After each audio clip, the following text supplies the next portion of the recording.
मेरे सामने ये एक 3 फेज का पैनल है। काफी सारे दोस्तों का सवाल होता है कि 3 फेज से सिंगल फेज किस तरह बनता है। ये मेरे सामने 3 फेज का मीटर लगा हुआ है। ये सारा जो इसका सिस्टम लगा हुआ है, ये एक 3 फेज का पैनल रूम है। तो ये मेन स्विच है जो मीटर के बाद लगता है। ये वापडा वालों का होता है, एक अपार्टमेंट होता है जिसमें सारा सिस्टम लगा होता है। ये कैपेसिटर बैंक होता है। अच्छा, आज का हमारा जो मौजू है कि 3 फेज से सिंगल फेज किस तरह बनाएंगे। अच्छा, कुछ लोग कहेंगे कि यार ये तो बहुत सिंपल होता है। ये उन लोगों के लिए ये वीडियो मैं बना रहा हूँ जो नया नया सीखना शुरू कर रहे हैं। उनके लिए मैं बता दूं कि हमारी ये जो लाइन है ये नजर आ रही होगी आपको, इधर आ रही है। मेन स्विच में रेड येलो ब्लू करके होती है, RYB करके होती है। जहां भी आप ड्राइंग में पढ़ते हैं वैसे देखते हैं तो RYB इसको कहते हैं, रेड येलो ब्लू। ये साथ में एक न्यूट्रल लगी हुई है और अर्थ का सिस्टम इधर लगा होता है। ये आपको नजर आ रहा होगा, ग्रीन सारी अर्थ लगी हुई है ये वाली। अच्छा, मैं आपको पहले शो करा दूं कि बिजली कितनी होती है। तो ये देखें, ये मैं 2 फेज चेक कर रहा हूँ, 430 आ रही है। ये रेड येलो को चेक कर रहा हूँ तो 422-30 आ रही है।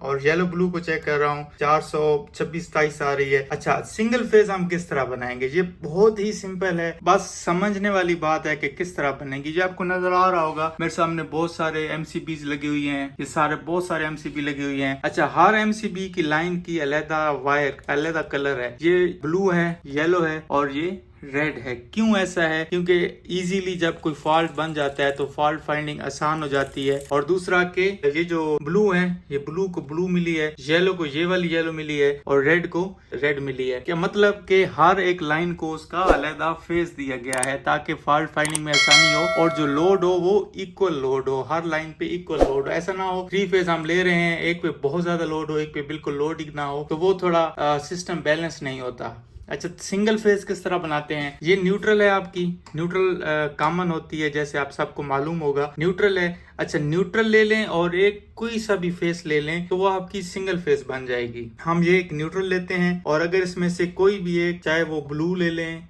येलो ले लें, रेड ले लें, कोई से भी एक फेस लेंगे तो वो हमारी सिंगल फेस हो जाएगी। ये देखिएगा, ये मैंने न्यूट्रल में लगाई है और दूसरी में रेड में लगाऊंगा तो ये हमारी सिंगल फेस बन जाएगी। 240-42 वोल्ट आ रही है। इसी तरह येलो के साथ लगाऊंगा तो वो भी हमारी सिंगल फेस बन जाएगी और अगर इसी तरह ब्लू के साथ लगाऊंगा तो वो भी हमारी सिंगल फेस बन जाएगी। कहने का मकसद क्या है कि अगर आपके पास 3 फेज मीटर है, आपको समझ नहीं आ रही, एक न्यूट्रल ले लें और एक कोई सा भी एक फेस ले लें। अगर आपने लोड इक्वल करना है तो देख लें कि आप क्या क्या चला रहे हैं, उसी हिसाब से आपने आगे डिवाइड कर देने हैं, फेसेस को डिवाइड कर देना है कि रेड पे इतना लोड होगा, येलो पे इतना लोड होगा, ब्लू पे इतना लोड होगा। लेकिन जो मेन समझने वाली बात है कि एक जो है वो हमारी न्यूट्रल होगी और इन तीनों फेसों में से अगर एक फेस आप ले लेते हैं तो वो हमारी न्यूट्रल के साथ मिलके सिंगल फेस बना लेगी। अगर आप एक न्यूट्रल के साथ 2 फेस लगाएंगे तो वो खतरनाक हो जाता है। जब भी आप 2 फेसों को आपस में टच करेंगे तो वो धमाका होगा, पीछे जो सिस्टम है वो ट्रिप हो जाएगा, जल जाएगा। 2 फेसों को कभी भी आपस में नहीं मिला सकते। ये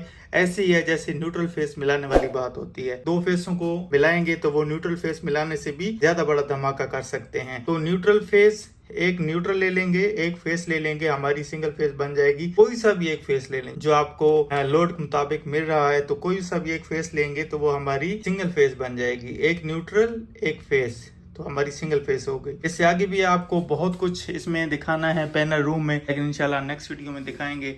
तब तक के लिए अल्लाह हाफिज।